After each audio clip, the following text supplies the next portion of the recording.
अस्सलाम वालेकुम, मेरी आवाज आ रही है? जी मैम। अच्छा सॉरी, वो मेरा नेट डिस्कनेक्ट हो गया था, लाइट की फ्लक्चुएशन हुई। तो अच्छा, हम कहाँ पे थे? हम आइन एक्सचेंज पे थे। बच्चे थोड़ा ज्वाइन कर ले तो हम स्टार्ट करते हैं।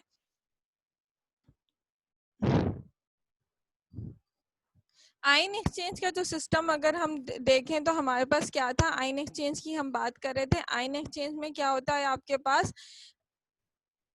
जो आपके पास वो देखा जाए कि यूजुअली जो आयन एक्सचेंज की क्रोमेटोग्राफी है वो आपके पास अमाइनो एसिड्स या प्रोटीन की एनालिसिस के लिए परफॉर्म की जा रही होती है। उसमें क्या किया जाता है, आपके पास एक पर्टिकुलर पीएच पे जो आपके पास डिफरेंट मतलब प्रोटीन है जिसमें मल्टीपल अमाइनो एसिड मौजूद है। इम्प्योर प्रोटीन अगर कहीं हमने एक स्पेसिफिक उसको सेपरेट करना है तो उसको आप एक पर्टिकुलर पीएच पे लोड करते हैं। कहाँ पे? आपकी क्रोमेटोग्राफी में। अब उस पे क्या होगा, कुछ चार्ज होंगे और कुछ मतलब एक पॉजिटिव चार्ज है वो नेगेटिव चार्ज से बाउंड होके फंक्शनल जो नेगेटिव चार्ज फंक्शनल ग्रुप है जो स्टेशनरी फेज का होगा। स्टेशनरी फेज और आपके जो मिक्सचर है उसके डिफरेंट अपोजिट चार्जेस से वो क्या करेंगे, बाउंड कर जाएंगे। बाउंड करने पे अब जब सॉल्ट ग्रेडियंट यानी कि मोबाइल फेस ऐसा ट्रेवल करेगा जो कि सॉल्ट ग्रेडियंट होगा, उसकी वजह से क्या होगा, जो आइन एक्सचेंजेस जो हो रहे हैं उस तरह से वो सेपरेट हो जाएंगे और आपके पास क्या हो जाएगा, डिफरेंट प्रोटीन जो उसमें इम्प्योर है वो अलग और जो आपको रिक्वायर्ड है, मतलब इम्प्योर तो नहीं कहेंगे कि मतलब जो मिक्सचर है वो सेपरेट होकर आपके पास अलग अलग मिल जाएंगे। क्लियर हुआ आइन एक्सचेंज क्रोमेटोग्राफी? मैम एक क्वेश्चन है मुझे आपसे। जी जी। मैम ये तो in case of polar solvents होगा ना, क्योंकि चार्जेस तो वहीं पे डेवलप हो सकते हैं जहाँ पे पोलर हो। हाँ, लेकिन अगर सॉल्वेंट नॉन पोलर होगा फिर क्या केस होगा?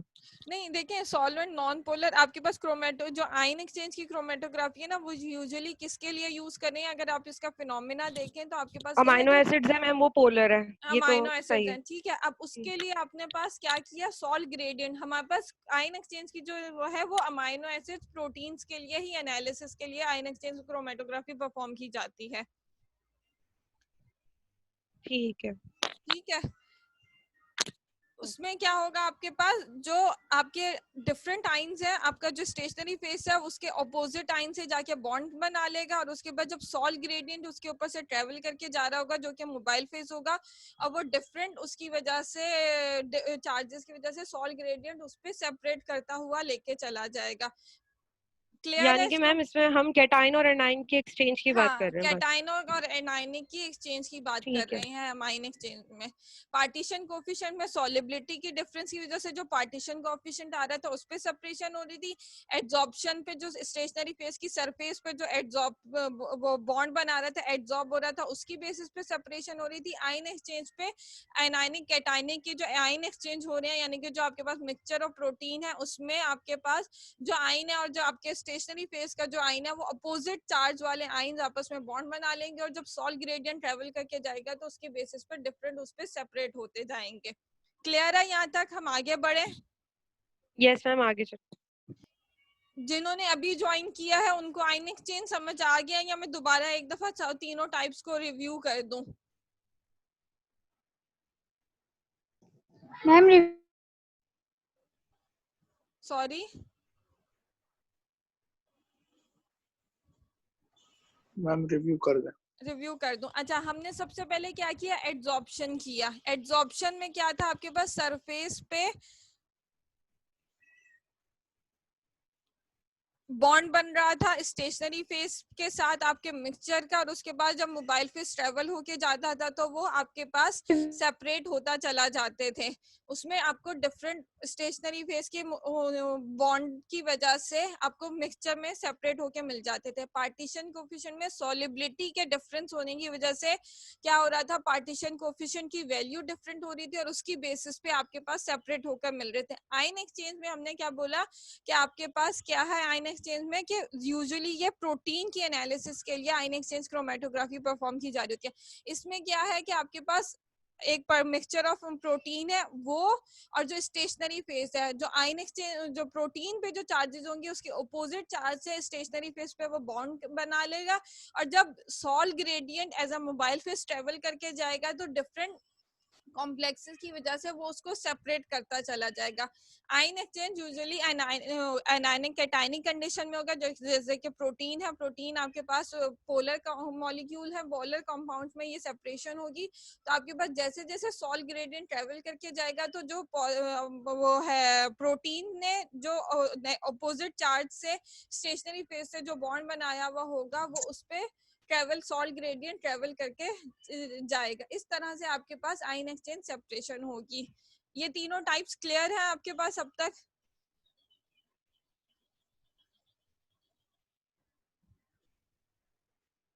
ये तीनों टाइप्स क्लियर है? अच्छा, यस स्क्रीन मैम। शेयर हो रही है ना आप लोगों के पास? जी मैम हो रही है। ठीक है, आगे बढ़ते हैं हम। नेक्स्ट हमारे पास जो लास्ट टाइप थी वो थी रिवर्स फेस पार्टीशन की। उसमें क्या होता है, रिवर्स फेस में स्टेशनरी फेस नॉन पोलर हो जाता है एंड मोबाइल फेस पोलर हो जाता है। पहले आपके पास क्या था, मोबाइल, उसमें डिफरेंट फिनोमिना से, इसमें क्या स्टेशनरी फेस नॉन पोलर होगा और मोबाइल फेस पोलर होगा। अब रिवर्स फेस में पार्टीशन, फ्रैक्शन ऑफ हाइड्रोकार्बन्स आप सेपरेट कर सकते हैं नॉन पोलर पेट्रोलियम प्रोडक्ट के। क्या बात बोली हमने? बोला स्टेशनरी फेस नॉन पोलर हो गया, मोबाइल फेस पोलर हो गया, ये रिवर्स फेस हो गया। पहले क्या आपके पास था, जब एड्सॉर्प्शन में था आपके पास स्टेशनरी फेस पोलर था और मोबाइल फेस नॉन पोलर की ट्रेवल से आपके पास आप हाइड्रोकार्बन को सेपरेट करते थे अल्कोहल, एल्डिहाइड्स और उसमें से एसिड्स में से। रिवर्स फेस में क्या हो रहा है, आपके पास नॉन पोलर स्टेशनरी फेस है, मोबाइल फेस पोलर है। अब उसमें आप क्या कर सकते हैं, जो एक हाइड्रोकार्बन्स में पेट्रोलियम प्रोडक्ट में डिफरेंट हाइड्रोकार्बन्स है जिनका अलग अलग वो है हाइड्रो, वो क्या बोलेंगे, फ्रैक्शंस को उनको सेपरेट कर सकते हैं आप पेट्रोलियम प्रोडक्ट में से डिफरेंट हाइड्रोकार्बन्स के। यहाँ पे हाइड्रोकार्बन में CO लिख दिया गया, कार्बन है हाइड्रोकार्बन। मैं इसको सही कर दूंगी जब आप लोगों को प्रेजेंटेशन अपलोड करूंगी। रिवर्स फेस में क्या हुआ, स्टेशनरी फेस नॉन पोलर है, मोबाइल फेस पोलर है। जैसे पेट्रोलियम में डिफरेंट हाइड्रोकार्बन्स है तो आप उनके सारे फ्रैक्शंस को अलग अलग सेपरेट कर सकते हैं, क्योंकि उसमें आपके पास पोलैरिटी ऑर्डर डिफरेंट डिफरेंट होगा तो आपके पास आप सेपरेट करते जाएंगे उसमें। ये क्लियर है यहाँ तक?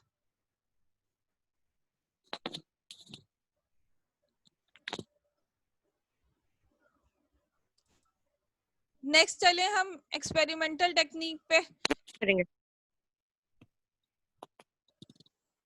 एक्सपेरिमेंटल टेक्निक पे चले हम।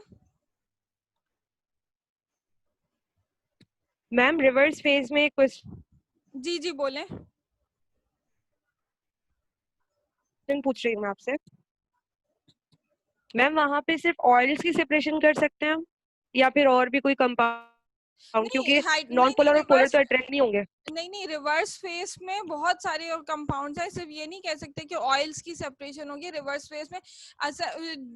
रिवर्स फेस बहुत सारे कंपाउंड्स के लिए यूज होता है, इनफैक्ट जो HPLC या हाई परफॉर्मेंस लिक्विड क्रोमेटोग्राफी उसमें भी रिवर्स फेस का फिनोमेना यूज करके आप इसमें बस क्या है, फेस डिफरेंट कर रहे हैं। जो आपके पास अगर जैसे था कि जैसे स्टेशनरी फेस अगर आप पहले पोलर रख रहे थे तो उसमें अगर आपका कोई ऐसा जैसे एड्सॉर्प्शन के फिनोमेना पे अगर वो वर्क करें और आपका वहां पे वो उसका बॉन्ड सबके ऐसे सेपरेट नहीं होंगे, तो इस तरह से नॉन पोलर उसको रिवर्स करके और मोबाइल फेस के डिफरेंट उसके बॉन्ड की वजह से वो सेपरेट होते जाएंगे।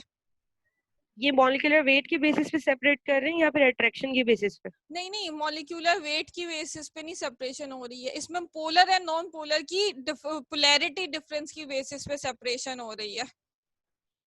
ओके ये क्लियर है यहाँ तक? हम आगे चलें एक्सपेरिमेंटल टेक्निक पे। जी मैम। किसी को यहाँ तक कोई सवाल? अच्छा, मेरे ख्याल में मैडम शमीम ने भी शायद ज्वाइन किया हुआ है। अस्सलाम वालेकुम मैडम, मैंने अभी आपका नाम देखा।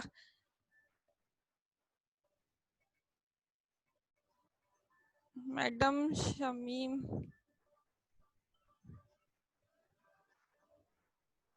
अच्छा मैडम का माइक म्यूट है शायद, पता नहीं, मैडम शायद आंसर कर रही होंगी। अस्सलाम वालेकुम मैम। वालेकुम अस्सलाम। मेरी आवाज नहीं आ रही? मैम अब आ गई है। आपका हाँ। माइक म्यूट था। नहीं, अच्छा नहीं, शायद वो दूर था माइक। मैं ये कह रही हूँ कि ये जो अभी इन्होंने क्वेश्चन पूछा था ना कि ये सिर्फ पोलर कंपाउंड बट ऑयल के लिए होता है, ये ऑयल के लिए नहीं है। This technique is useful for the separation of high molecular weight compound. जितने भी high molecular weight compound complex molecule हैं, उनके लिए ये टेक्निक ज्यादा यूज की जाती है। मैम ठीक है, लेकिन मॉलिक्यूलर ओके वेट मैम। की बेसिस पे तो सेपरेशन नहीं होती ना। नहीं नहीं, मतलब सेपरेशन जस्ट ये मॉलिक्यूलर है कि वेट जो की। हाई कॉम्प्लेक्सेस मॉलिक्यूल हैं उनको हम जी जी रिवर्स जी, फेस पे सेपरेट हाँ कर रहे होते हैं, और उसमें एग्जैक्टली। काफी और भी चीजें हो सकती है, जैसे पेट्रोल्स नहीं। पेट्रोलियम, हाँ पेट्रोलियम के अलावा और भी प्रोडक्ट हैं, जैसे कार्बोहाइड्रेट की लार्ज मॉलिक्यूल है वो, फैट, यानी जितने भी पॉलीमर्स। पॉलीसेकेराइड्स टाइप जो जी जी मॉलिक्यूल है जी, उनके बारे में। ठीक है polymers ma'am. Type, polymer complex right molecule sir. जो है ना वो सेपरेट होंगे। वो रिवर्स ठीक फेस है से मैम। सेपरेट हो रहे होते हैं।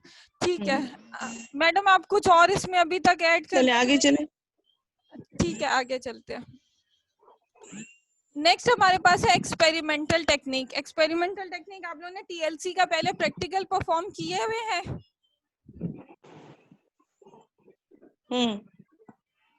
स्टूडेंट्स, आप लोगों ने टीएलसी के प्रैक्टिकल परफॉर्म किए हुए हैं पहले? No ma'am. नहीं किया हुआ। अच्छा, मैं इसलिए पूछ रही थी कि फिर मुझे आइडिया हो कि अगर परफॉर्म किया हुआ तो फिर हम इतना ज्यादा डिटेलिंग ना करें, अगर परफॉर्म नहीं किया हुआ तो फिर हम ज्यादा डिटेलिंग से करें, ताकि आप लोगों को सब एक एक स्टेप क्लियर हो जाए।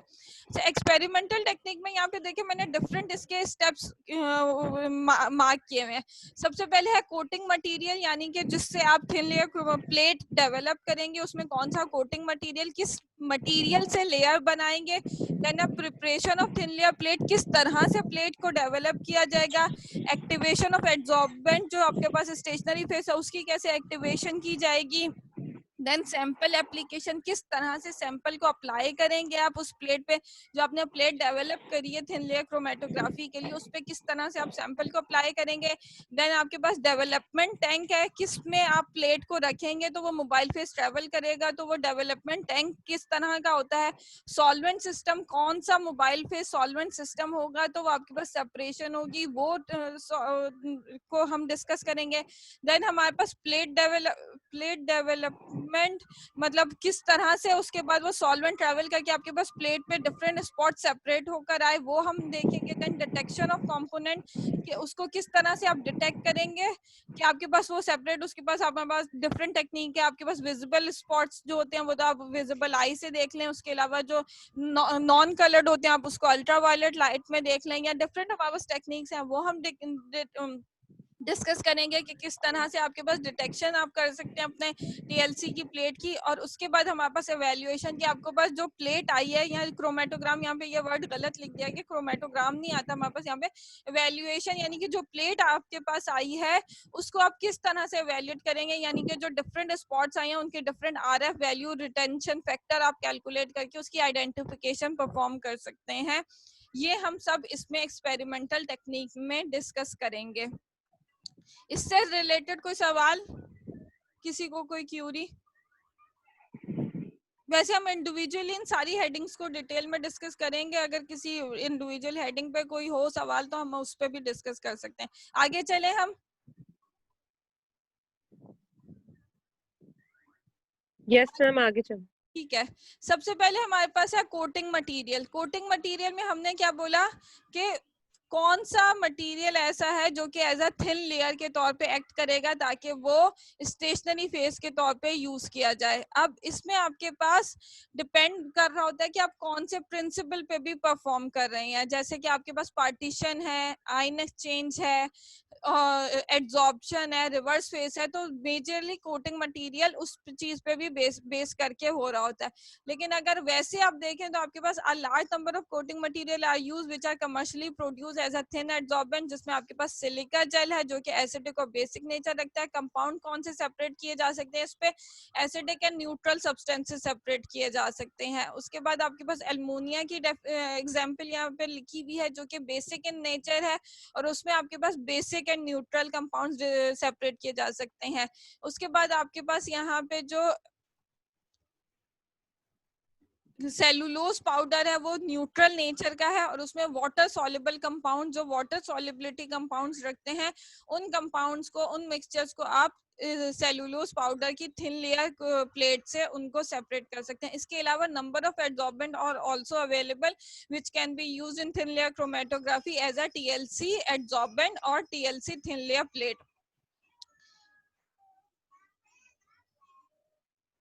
देन हमारे पास है preparation of thin layer plate. किन किन तरीकों से प्लेट की प्रिपरेशन की जा सकती है, ये आपके पास 5 मेथड्स है आपके पास मेंशन है। सबसे पहले है पोरिंग, यानी कि आपने एड्जॉर्बेंट को इस तरह के फॉर्म में लिया। एड्जॉर्बेंट जैसे कि आपके पास सिलिका पाउडर है, वो क्या होगा, या सेलुलोज है, वो आपके पास क्या होगा,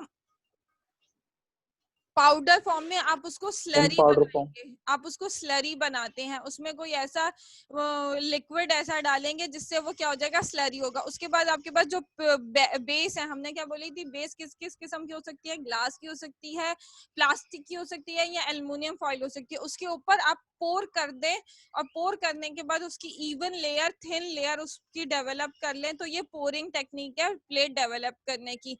डिपिंग टेक्निक है, यानी कि आपने स्लरी बनाई और अपनी पूरी प्लेट को उसमें डिप कर दिया स्लरी में डिप करने के बाद उसके बाद उस प्लेट को उठा लिया और थिन लेयर उसके ऊपर पूरी आ गई और उसको बाद में ड्राई कर लेंगे। स्प्रेइंग है, यानी कि स्लरी बनाई और आपने प्लेट के ऊपर स्प्रे कर दिया, किसी भी स्प्रे गन की मदद से उसको स्प्रेइंग कर दिया। स्प्रेडिंग, किसी स्पैचुला या किसी चीज की मदद से आप स्प्रेड करें, जैसे आप ब्रेड के ऊपर जैम स्प्रेड करते हैं ना, इस तरह से किसी स्पैचुला या किसी नाइफ की, नाइफ तो नहीं कहेंगे, स्पैचुला यूज किया जाता है हमारे पास इन लैब्स में, तो उसके साथ स्लरी स्पैचुला पे लेके आप अपनी जो बेस है प्लेट, उस पे आप उसको वो स्प्रेड करेंगे, तो ये स्प्रेडेड टेक्निक है। और प्री कोटेड प्लेट्स जो कि ऑलरेडी आपके पास अवेलेबल है मार्केट में, जो कमर्शियली अवेलेबल होती हैं, वो प्री कोटेड प्लेट भी लेके आप थिन लेयर क्रोमेटोग्राफी परफॉर्म कर सकते हैं। इन प्रिपरेशन ऑफ टेक्निक से रिलेटेड किसी को कोई सवाल, क्या कोई क्यूरी हो किसी को कि किस तरह से प्लेट डेवलप की जाती है?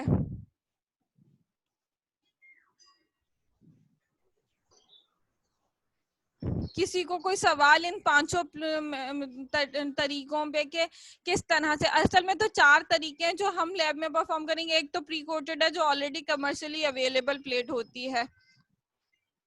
किसी को इन चारों मेथड से रिलेटेड कोई सवाल के किस तरह से, अगर किसी को ना इनमें से कोई मेथड समझ आया वो हो, वैसे तो बहुत आसान है, नाम से ही समझ आ रहा है कि किस तरह से ये परफॉर्म किया जाएगा। मैम डिपिंग का दोबारा बता दें। किसका? डिपिंग का। डिपिंग में जैसे स्लरी, आपने स्लरी समझ आ गया कि स्लरी क्या चीज है? जी मैम। Yes, ma'am.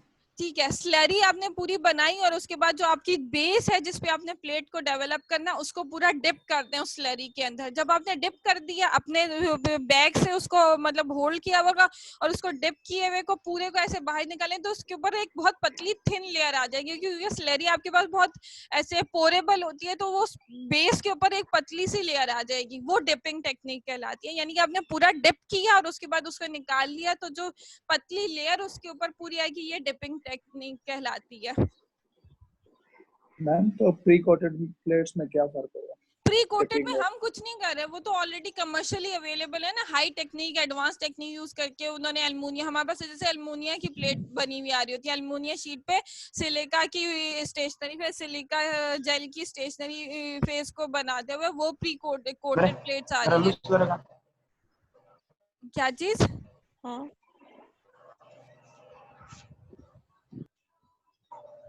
पूरी क्लास में से सिर्फ 2 ही बच्चे क्वेश्चन आंसर करते हैं, बाकी सब सुनते हैं। हेलो जी जी मैडम। आयशा। जी जी मैडम, ये बस 2-4 बच्चे हैं जो जवाब देते हैं और पूछते हैं, बाकी सिर्फ सुनते ही हैं।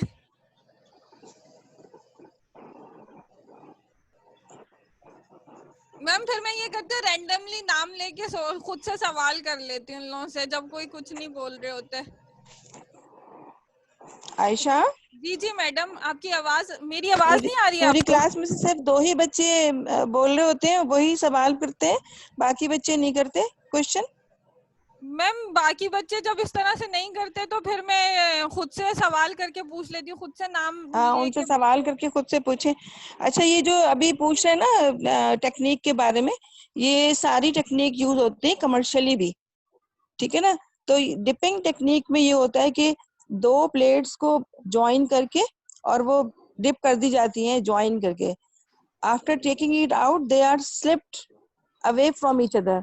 यानी दो प्लेट आपने डिप ज्वाइन करके डाली स्लरी के अंदर, और फिर उसको निकालने के बाद उनको स्लिप करके बाहर निकालेंगे, दोनों प्लेटें अलग अलग हो जाएंगी, तो उनकी एक साइड कोट होगी और एक साइड जहां से वो जुड़ी होंगी वो कोट नहीं होगी।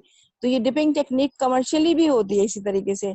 ये जो बात कर रहे थे अभी एल्यूमिनियम फॉइल की, ये commercially available pre coated plates होती हैं, यूनिफॉर्मिटी मेंटेन्ड होती है और ये खराब भी नहीं होती हैं। और लेकिन जो कमर्शियली आप इन्हीं टेक्निक से भी प्लेटों को बनाया जाता है। ठीक है, हाँ, ये डिपिंग में ये आगे मैंने चल। मिस कर दिया था कि वो दोनों प्लेट्स को ज्वाइन करके ताकि एक साइड कोट हो और एक साइड ना कोट हो। ये मैडम ने सही पॉइंट ऐड किया इसमें, मतलब सॉरी मैं ये चीज स्किप कर गई हुई थी। और कोटेड में सही मैम ये जी मैम ये इन सारी टेक्निक्स में सिर्फ एक एक साइड ही कोट होगी। जी जी, आप प्लेट की एक साइड ही कोट करते हैं। पोर भी जब करेंगे तो आपके पास देखिए, पोर आपके पास मतलब प्लेट ऐसे सीधी रखिए और उसके ऊपर से आप पोर करें तो एक ही साइड आपने उसको कवर करना है ना, एक ही साइड पे प्लेट बनानी है, बैक साइड पे तो आपकी जरूरत नहीं है। यस ओके ठीक है स्प्रे में मैम। भी आप सामने से स्प्रे करेंगे, स्प्रेडिंग में भी आप स्प्रेड करेंगे, और यही सारी टेक्निक कमर्शियली यूज करके प्री कोटेड प्लेट्स जो आपके पास अवेलेबल है उनको बना रहे होते हैं। मैम ये एक तरह से इलेक्ट्रोप्लेटिंग का फिनोमेना है ना? क्या चीज, किसका फिनोमिना है? इलेक्ट्रोप्लेटिंग जो आयन एक्सचेंज के थ्रू होती है, जिसमें हम गोल्ड की प्लेटिंग करते हैं या आपकी आवाज नहीं समझ आ रही। मुबश्शिर शायद बोल रहे हैं। मुबश्शिर, आवाज नहीं समझ आ रही आपकी मुझे। आवाज मैम मैं ये कहना चाह रहा हूँ, ये जो पूरा फिनोमेना हम पढ़ रहे हैं थिन लेयर का, तो ये एक तरह की इलेक्ट्रोप्लेटिंग है ना, जिसमें हम आयन एक्सचेंज के थ्रू जिस तरह से गोल्ड प्लेटिंग करते हैं या और दूसरे कंपाउंड से करते हैं, इसमें हम लेकिन सेपरेशन कर रहे हैं इस टेक्निक के थ्रू। इलेक्ट्रो क्या, मुझे मैडम आपको आवाज समझ आ रही है इनकी? नहीं, अब दोबारा बोले, अब आवाज नहीं, आवाज नहीं आवाज आती नहीं पहले। समझ आ रही मुबश्शिर की। दोबारा बोले जरा, क्या मैं ये पूछ कहना रहे चाह हैं? रहा हूँ कि ये जो पूरा थिन लेयर का जो थिन लेयर जो क्रोमेटोग्राफी, ये पूरी एक तरह की इलेक्ट्रोप्लेटिंग है ना, जिसमें हम जैसे मतलब गोल्ड की प्लेटिंग करते हैं या और दूसरे कंपाउंड्स की, इसमें हम बस सेपरेशन कर रहे हैं। हाँ जी जी, ऐसे ही है। वो आपका दूसरे केमिकल से होता है, ये सलरी यहाँ पे यूज की जा रही है, एड्सॉर्बेंट प्लस सॉल्वेंट। ठीक है ना, okay ma'am. Salary adsorbent plus solvent is a mixture, it is a salary. तो आप अगर जो इलेक्ट्रोप्लेटिंग की बात कर रहे हैं उसमें तो अलग टेक्निक है ना, वहाँ पे मटेरियल अलग है। तो प्लेटिंग, हाँ प्लेटिंग आप कह सकते हैं इसको कि प्लेटिंग की टेक्निक्स हैं कि किस तरह से प्लेटिंग की जाती है। अगर आपके ध्यान में वो चीज आ रही है तो समझ लीजिए कि हाँ वैसे ही। ठीक है, ओके मैम। Yes ma'am. चलें आगे। मैम टीएलसी के अंदर हम लोग ड्राई पैक मेथड अप्लाई नहीं कर सकते, जस्ट स्लरी होगा? नहीं स्लरी, देखिए प्लेट डेवलप करने के सलरी लिए हमें स्लरी यूज करनी पड़ेगी। बाद में ड्राई की जाती है। अच्छा, वो मैं इसको थोड़ा मैं मैम इस वो पे कर आगे देती हूँ। आएगा, देखिए, ड्राई वाला मेथड हाँ आएगा अभी। वो उसको पहले लिक्विड कोट करके उसको फिर ड्राई किया जाता है, एक्टिवेट किया जाता है। ठीक है ना, ड्राई कैसे जी करेंगे? जी। ड्राई वाला तो ये कोई अभी टेक्निक नहीं है इसके अंदर। नेक्स्ट मैम, नेक्स्ट हाँ, टाइप पर नेक्स्ट, आएगा वो। ये तो अभी ठीक है ठीक जस्ट है ओके मैम, ओके ओके। ठीक है। है। आप ऐसा करें ना, क्वेश्चंस लिखते जाएं और फिर जब ये टॉपिक जैसे हैं तो फिर क्वेश्चंस आंसर उसके करने पुटअप कर लें, जिससे कि ये रेलेवेंट ठीक है मैम, चीजें हैं जो साथ साथ आ रही हैं आगे। ठीक है, ठीक है चलें मैम, आगे, ठीक है चलें मैम। आगे चलें। अच्छा ये देखिए, एक्टिवेशन ऑफ एडसॉर्बेंट है उसके पास। After making thin layer in plate to remove as completely as possible the liquid associated with the thin layer. आपके पास क्या होता है कि आप, this is done by drawing the thin plate layer plate. आपके पास क्या है कि आपने जैसे स्लरी उस पे कोट कर ली, उसके बाद आप उसको ड्राई करेंगे फॉर 30 मिनट्स इन एयर। आप पहले उसके पास एयर में ही पहले रख के उसको ड्राई करेंगे और देन उसको प्लेस करते हैं ओवन में at 110 degree centigrade for 30 minutes. Oven में रखेंगे जब तक वो कम्प्लीटली ड्राई और एक्टिवेट हो जाएगा। उसका जो अपने एडसॉर्बेंट है उसकी एक्टिवेशन है, जो अभी मैडम बात कर रही थी कि उसको ड्राई करते हैं देन एक्टिवेट करते हैं।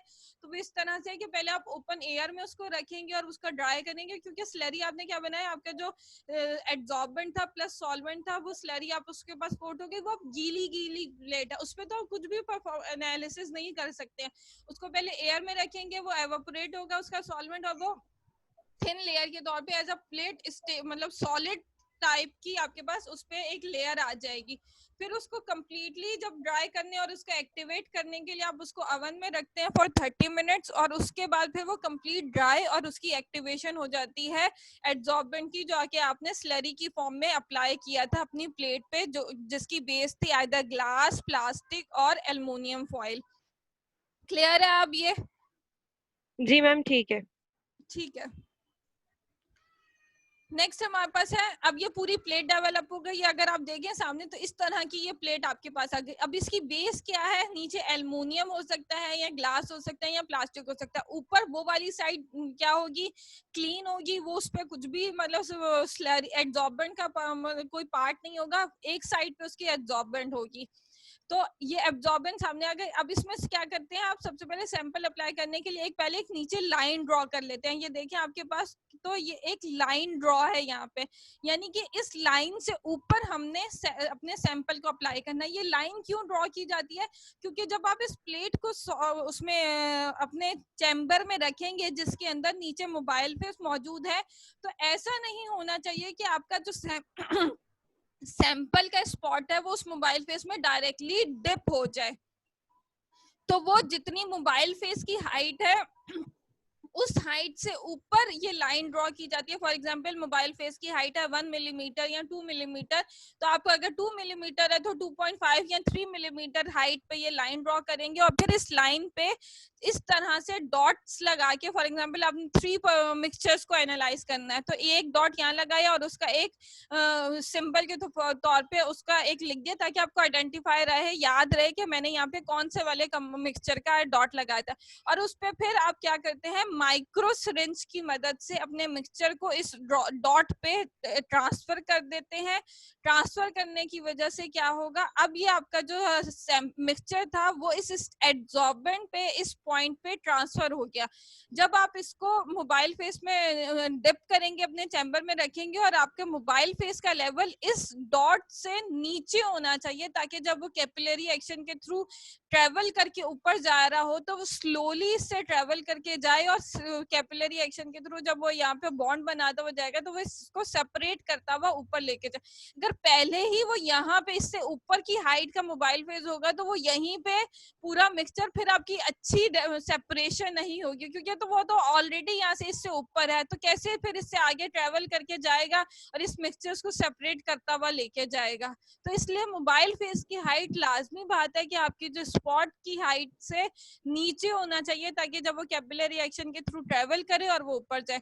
ट्रांसफर सैंपल आप प्लेट पे किसकी मदद से करेंगे? माइक्रो सिरिंज की मदद से करेंगे। बहुत डेलिकेट स्मॉल स्पॉट लगाते हैं ताकि आपके पास अच्छी सेपरेशन होकर आए। बहुत बड़े, बहुत ऐसे वाइड स्पॉट्स नहीं लगाती, इसलिए माइक्रो सिरिंज यूज की जा रही होती है, क्योंकि अगर बहुत ज्यादा मटेरियल इस तरह से ट्रांसफर होगा तो अच्छी सेपरेशन नहीं हो रही होती, क्योंकि जो टीएलसी की प्लेट है ज़्यादातर आप उसकी हाइट भी छोटी रखते हैं। अगर आप देखें तो आपके मतलब फिंगर की हाइट की प्लेट्स यूजुअली आप कट करते हैं, आप उसको ट्रेवल करते हैं। हम इंशाल्लाह अच्छा सिचुएशन हमारी सही हो जाए, हमारी यूनिवर्सिटी खुल जाए, तो हम इसके प्रैक्टिकल्स भी परफॉर्म करेंगे। हमारे इसके प्रैक्टिकल्स भी डिजाइन हुए, तो आप देखेंगे कि किस तरह से छोटी सी प्लेट होती है तो ऐसे बहुत बड़े बड़े स्पॉट्स लगाएंगे तो वो अच्छी सेपरेशन नहीं आती। इसलिए माइक्रो सिरिंज की मदद से स्मॉल स्पॉट लगाते हैं, और फिर मोबाइल फेस जब कैपिलरी एक्शन से ट्रेवल करते हैं उससे गुजर के जाएगा, तो उसमें मिक्सचर में से कंपोनेंट को सेपरेट करता हुआ लेके जाएगा। क्लियर है ये बात यहाँ तक? किसी को यहाँ तक कोई सवाल? No ma'am. ठीक है। अच्छा, स्टूडेंट से पूछे कि इन्होंने परफॉर्म किया है कॉग्नोसी में टीएलसी? कह रहे नहीं किया, वो टीएलसी परफॉर्म नहीं किया, वो पूछा मैंने। अभी ये इस सेमेस्टर में है उनका जी, इस वाला? सेमेस्टर में एनालिसिस तो में भी इस जरा, सेमेस्टर में हमने परफॉर्म करना था।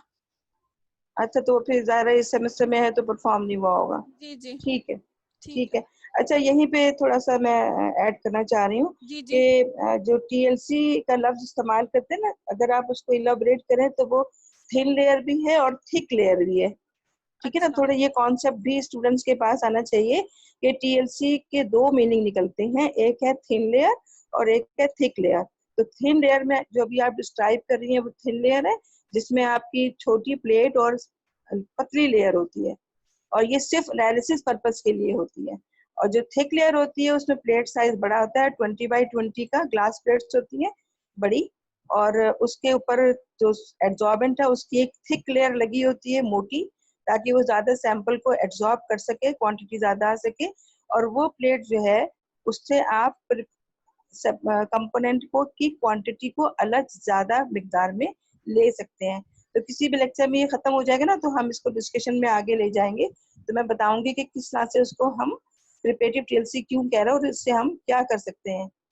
ठीक है, तो उसकी भी मैम, अगर मुझे मुझे अब वो उसकी याद स्लाइड आ कोई गई, मिली, वो हम प्रैक्टिकल लैब आ में गई यार? जी जी जी जी जी लैब जी, में एक्सपेरिमेंट में ये वो हाँ मैंने एमफिल में किया था, वो मुझे आइडिया नहीं था, हाँ। वो आपने अभी बोला तो वो क्लिक कर गया कि हाँ ठीक है, वो थिन लेयर, वो थिक लेयर हो जाएगी, ये थिन लेयर हो जाएगी। हम अगर इंशाल्लाह उसकी इसको वीडियो, हाँ उसकी वीडियो मिले ना उसके प्लेट की, जी वो जी जरूर यहाँ पे लगा दे, ताकि अच्छी तरह से उनको कॉन्सेप्ट समझ में आ ठीक है जाए। मैम, इन तो दोनों की, थिक, थिन लेयर की भी थिक लेयर की दोनों हाँ की वीडियो इंशाल्लाह ढूंढ के लगा दूंगी। हाँ।